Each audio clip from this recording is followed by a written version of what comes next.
It seems like the controller, the little fucker controller, that's like once that's good to go, do you feel like the next thing that would be nice to have would be like kind of a dedicated battery that's like, okay, this battery is like ready to go with the little fucker type of thing? Would that be kind of the next thing that would really project it kind of into the... If someone else wants to do it, yeah, I think Chai's already trying to do that. I'm definitely not going to touch that. But why do you say that? Just it's more liability, or like what's the? It's a lot more liability tooling to do it properly. Like, I mean, me and Brian are building our own batteries. Yeah. But we're not experts at it by any means. So if it catches on fire or does something stupid, I want it to happen to me. It's not someone else. Yeah. There's definitely a long wish list of things that everybody wants, and everyone has a different opinion on what they want. So, but the real constraint is how much space do we have in that controller box. Sure. It's pretty jam-packed as it is, but I mean, we're working on some different things. I think the next thing that everyone wants is a BMS, because that's just a convenience thing in life that you don't have to take out your battery to balance them. Right. As well as the lights, more to be seen than to see, because even with all the XR and GT, they're so low to the ground, it doesn't illuminate for very far. So have you talked with Matthew Shoemaker about box space at all, or maybe designing something specifically for this with more space in it? I mean, I'm not a CNC guy, but dude, that guy blows my mind every time I see, like, every day he's making something new, it seems like. It's in the works, for sure. Okay. We're already talking to him. Beautiful. Doesn't give a fuck about it. Turbo Pumpkin says, how complicated is it to tune? I think we addressed that. We talked a little bit about that. Like, your glossary should be good to go. Fairly complicated. What is it? What was your answer, Chris? Fairly complicated. Fairly yeah, complicated. But could get somebody else's presets to start so you don't royally fuck yourself up. Yeah, I think that'll really go a long way. It's like people that have done the groundwork. It's like, okay, here's a ballpark of what you're looking for, your writing style, and then you kind of go in. And it's like, oh, this. Perfect. I'd say if you're intimidated, just wait until we get it pre-assembled. I'm going to put all the settings in there, make sure it's good to go right around the block before I ship it to you.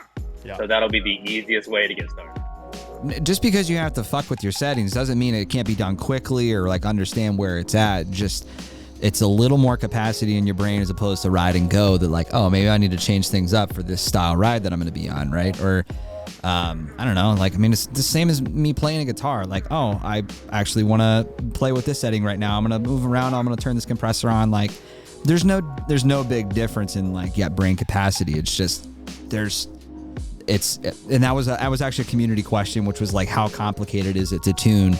And from what I'm picking up on this episode is this, it's not complicated to tune, but you may need to understand your terms a little bit first so you know what you're tuning. Like, how easy is it to load a preset in like I think at one point I saw Hannes had like a file or something like that you could put on. Like, how does that work? Can you do that straight wirelessly? Do you got to plug it in? Like, what's the extent of that complication? You can do it wirelessly, and it works better over like on a computer, because for some reason I can't load an XML from my phone. So if I'm doing one mobily, like I did for Ryan at Dirt Surfers, we used a tablet and I just did it on the fly, but it takes about like 10 minutes to enter all the numbers in manually. But you can click a button and load it all at once if you have it next to a computer. So it loads XML files. Yeah, overall budget. Overall budget for VESC. Let's talk like there's repairs, which could be way cheaper, obviously, but usually like, $69. Usually $69. Perfect. Yeah. What's like a average budget for somebody to get like, all right, we're gonna make the decision. I'm gonna go forward with VESC. Like, what kind of cost is a person looking at? We'll call like a minimum to maximum.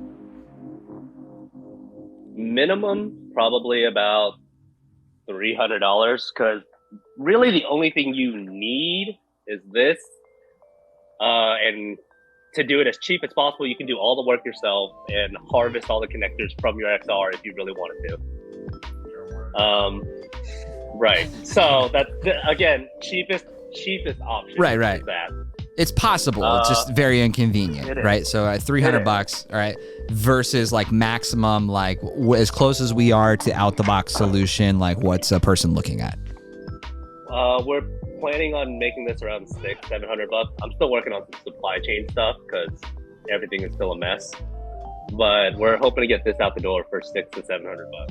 Yeah, I just want to say something about unlocking the power.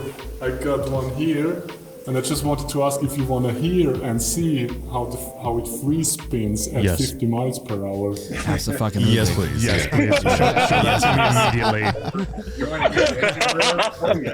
Yes. So I didn't test it now, but it should work.